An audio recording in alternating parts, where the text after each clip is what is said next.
సద్దన ఈ ఏడు కరువు వచ్చింది. పండిన అరకొర పంటని పట్నం తీసుకెళ్ళి అమ్మేద్దాం, ఏదేమైనా సరే.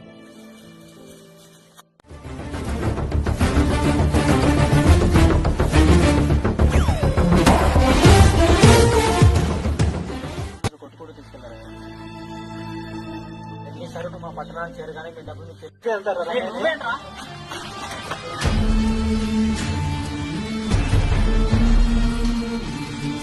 పంట మన గవర్నమెంట్ పట్టణాలు కమ్మాలనుకుంటున్నాను. ఎవడ్రా ఇక్కడ మహేంద్ర భూపతి?